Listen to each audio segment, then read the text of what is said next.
talk, the Vietnamese Lunar New Year, and the Tet markets of the Mung Chin Tain Breeze. Dear friends, today I'm so happy to share with you one of the most beautiful traditions of the Vietnamese people. Tet, or as we call it, Tet Nguyen Dan, the Lunar New Year.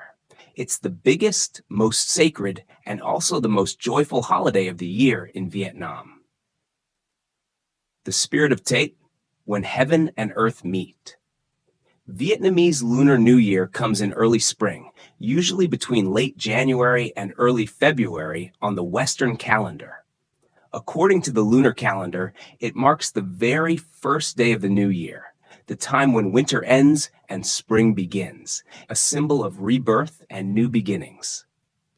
Back in the 1990s, when our country was just emerging from years of hardship, Tet carried a very special meaning. It was a time to let go of struggles and look forward to faith and hope in the year ahead.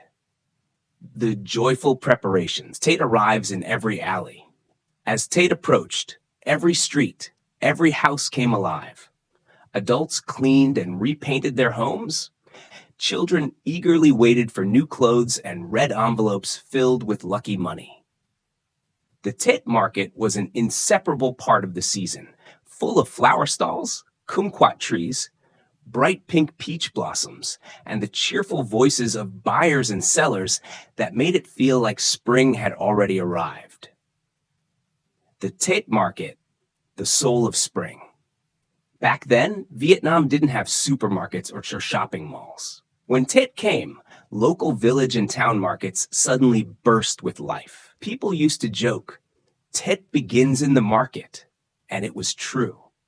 Just a walk through the market and you could already feel the breath of spring, the chatter and laughter, the red of calligraphy scrolls, the yellow of apricot flowers, and the sweet scent of candied ginger, sticky rice, and fresh leaves for wrapping bang chung, square sticky rice cakes.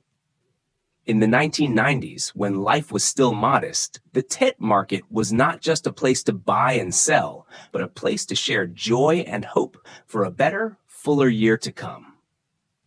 The festive buzz. Sellers and buyers alike shared the joy. Around 10 days before the new year, the markets grew busier every day. Mothers and grandmothers headed out together, some to buy dong leaves, mung beans, and pork for making banh chung. Others to pick fresh peach blossoms or kumquat trees to decorate their homes. Street vendors crowded the small roads, their familiar calls echoing through the early morning mist. Open quote, "Fresh peach blossoms, beautiful blooms for the new year." "Hot banh chung, just boiled, come and get it while it's fresh." Close quote. The goods were simple, the markets humble, but the smiles were always bright. Every bargain was filled with laughter and good wishes. Sellers hoped for good luck to start the year, while buyers wished to bring home a bit of spring fortune. The colors and sounds of Old Tet.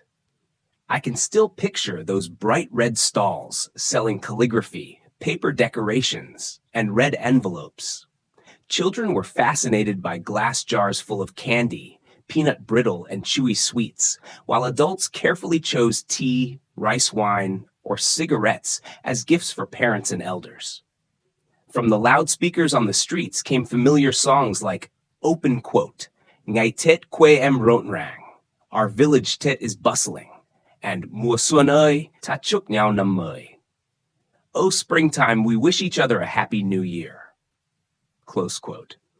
All those sounds and colors blended together into a simple yet heartwarming symphony of spring. The market, a place of warmth and humanity. During Tet, people were kinder, warmer, more open-hearted than usual.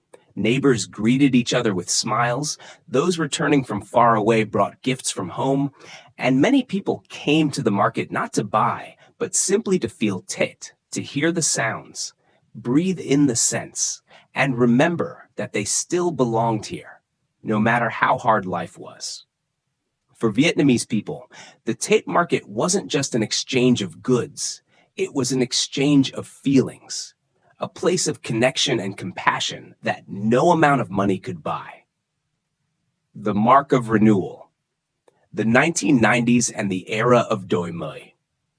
The 1990s were a time of change. Vietnam's Doi Moi period was in full swing. Tet markets began to show new faces. Ready-made clothes, radios, watches, even imported chocolate and candy from the Soviet Union or Thailand. People started to feel the fresh breeze of a new economy, but still held on tightly to the old spirit, the kindness, simplicity, and warmth of traditional Tet in the countryside. Tet markets, a memory of a generation.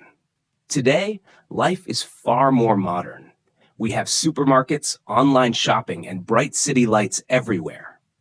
But for my generation, the Tet markets of the 1990s remain the purest memory. The place where Tet truly began, and where people found the warmth of human connection in the final days of the year. Thank you so much for listening. And if you ever get the chance to visit Vietnam during Tet, I hope you'll take a walk through a spring market to feel the soul of Vietnam in every street vendor's call, every flower, and every smile. Outro for your video or talk. Open quote. If you'd like to hear more about Vietnam's culture and traditions, please subscribe and share this video so we can spread the beauty of Vietnamese culture to friends around the world. Close quote.